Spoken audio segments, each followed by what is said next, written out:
Bienvenidos a un nuevo análisis profundo.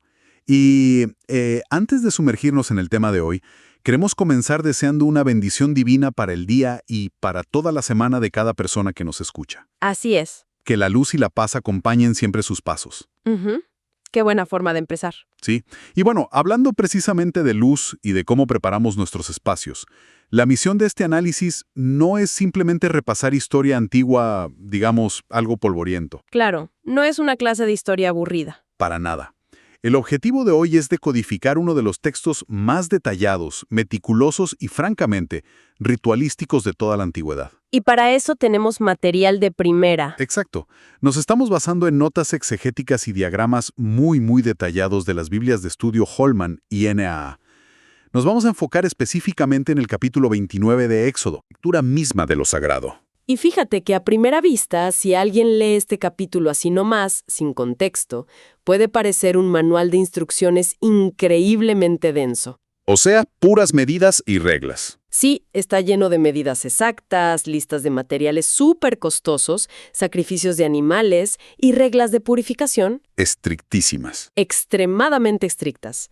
Pero, y aquí está el gancho, debajo de toda esa superficie técnica, en realidad es un mapa fascinante sobre cómo lo divino se preparaba para habitar físicamente en medio de la humanidad. ¡Wow! Es como la logística del mundo antiguo para hacer que lo infinito ocupe un espacio finito. Ok, vamos a desempacar esto.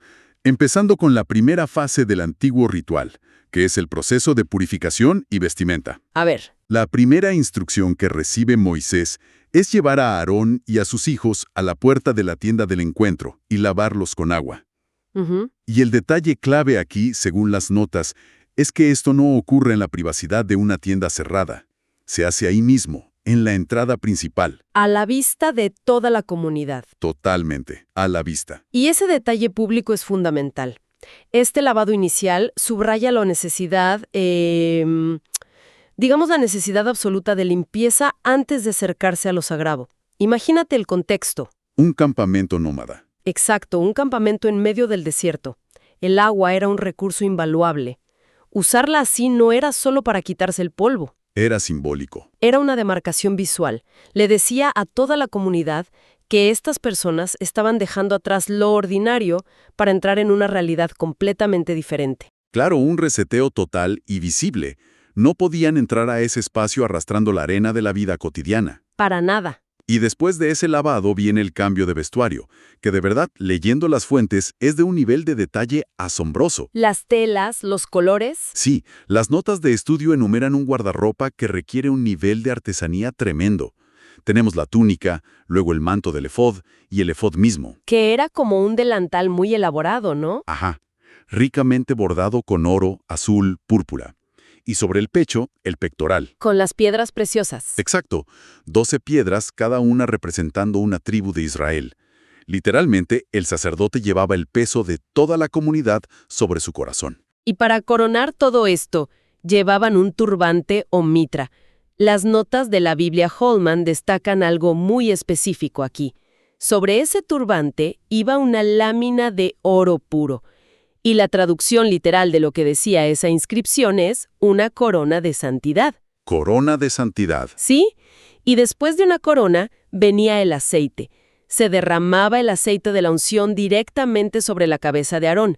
Hay que recordar que el aceite perfumado era un lujo absoluto.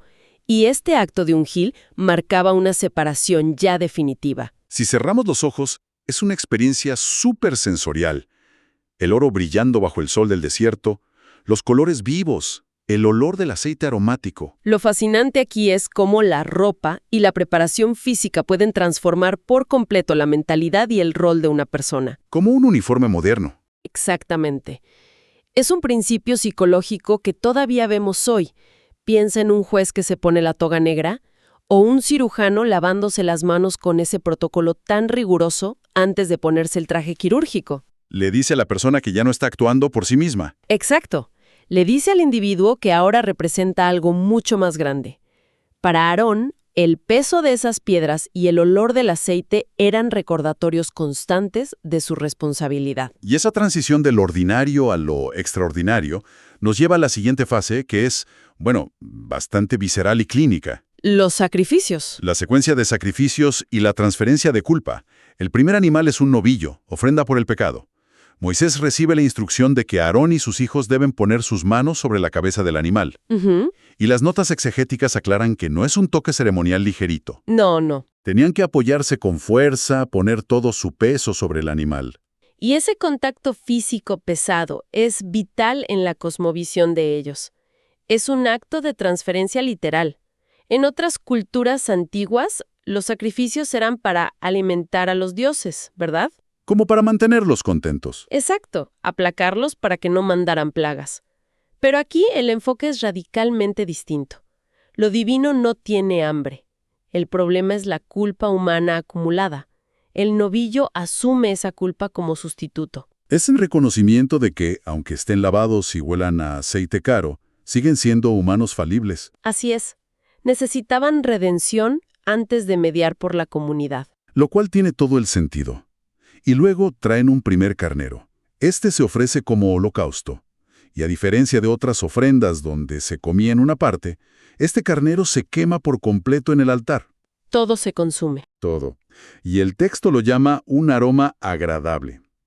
Que, a ver, para nosotros hoy en día describir carne quemada como un aroma agradable suena un poco chocante. Suena rarísimo, pero en el lenguaje simbólico de esa época, el humo subiendo era la representación visual de que la ofrenda ascendía a la esfera divina. Ah, claro. El humo representaba la aceptación. El aroma agradable significa que fue recibido con agrado.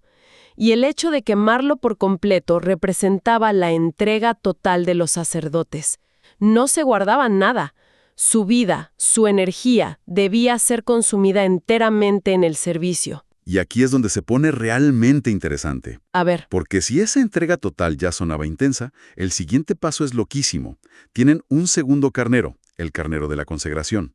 Moisés lo sacrifica y tiene que aplicar la sangre en 3 lugares súper específicos de la anatomía de los sacerdotes. ¿las extremidades? Ajá.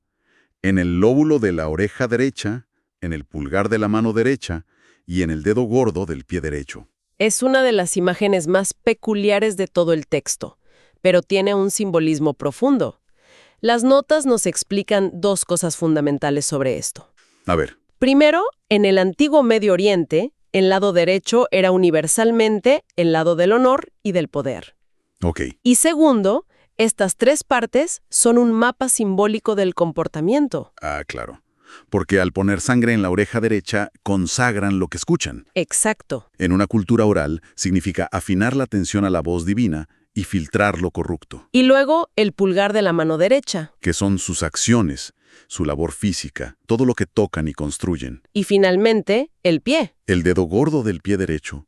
Eso ancla el cuerpo y dirige por donde caminan, la dirección moral de su vida.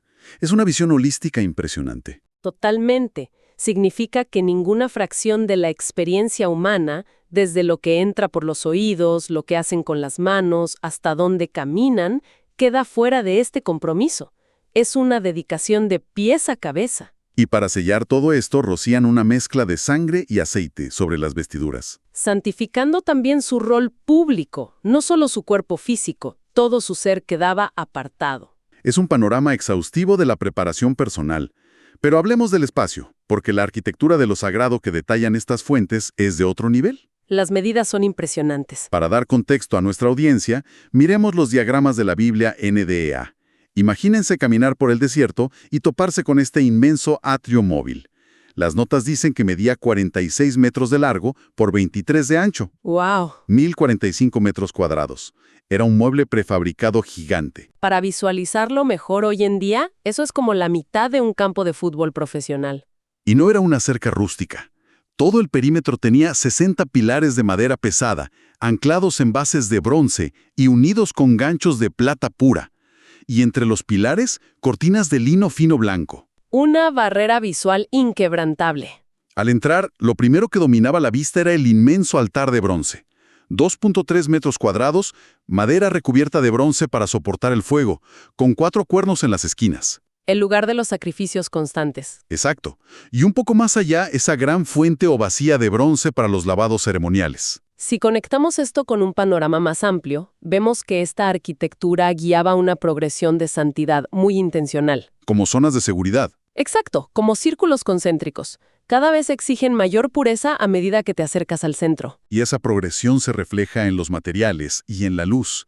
Afuera, en el atrio, metales resistentes como bronce y plata a la luz del sol.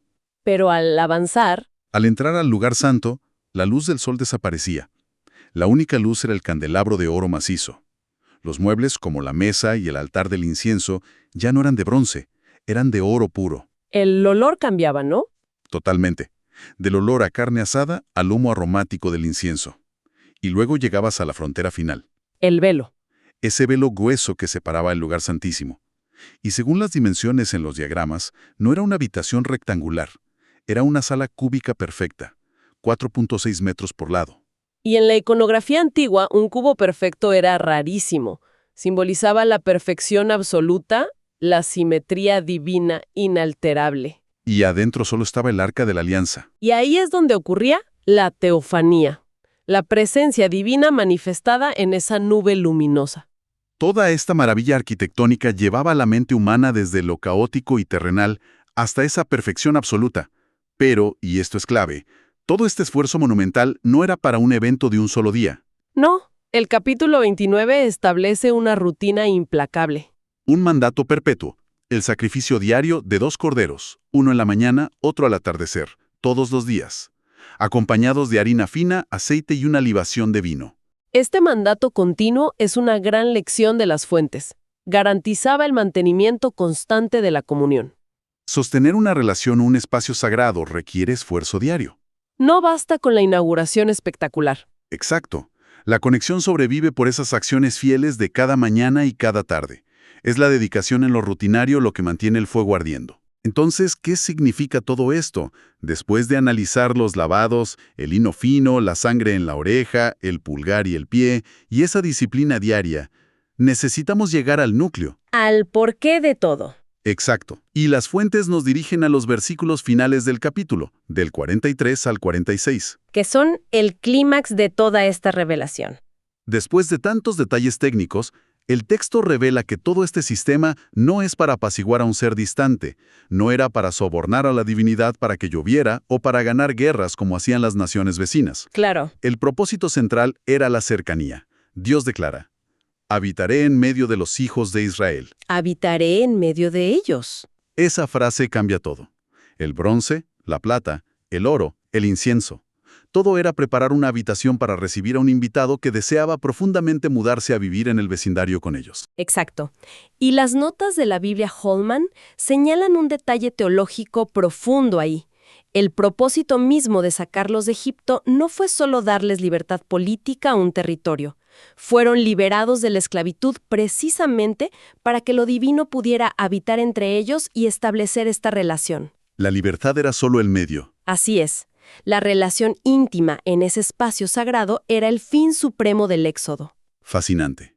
El éxodo no terminó al cruzar el mar. Alcanzó su objetivo cuando esa nube divina llenó ese tabernáculo que construyeron con tanto esfuerzo en medio de la nada. Y esto plantea una pregunta importante para reflexionar. Hemos hablado de rituales y arquitectura como medios espirituales, pero hoy la psicología moderna y la neurociencia hablan de cómo necesitamos rituales diarios y estructuras para mantener la cordura y el bienestar mental. Sobre todo en crisis. Exactamente. Entonces, al ver a esta comunidad de esclavos recién liberados en un desierto hostil, nos hace pensar, ¿fueron todos estos textos, con sus ritmos y límites espaciales, no solo arquitectura espiritual, sino los primeros planos para anclar la salud mental y la identidad de toda una civilización? Es una excelente reflexión para cerrar. Nos invita a ver la sabiduría práctica detrás de estos textos antiguos. Tal vez nuestras rutinas y los espacios que cuidamos son mucho más vitales para nuestro equilibrio de lo que pensamos. Sin duda. Queremos agradecer inmensamente el tiempo de nuestra audiencia, esperando que hayan encontrado gran valor y perspectiva en esta inversión en la historia y el simbolismo. Ha sido un viaje increíble. Como siempre, nos despedimos con gran aprecio declarando que Dios bendice a todos los oyentes. Gracias por acompañarnos y hasta nuestro próximo análisis profundo.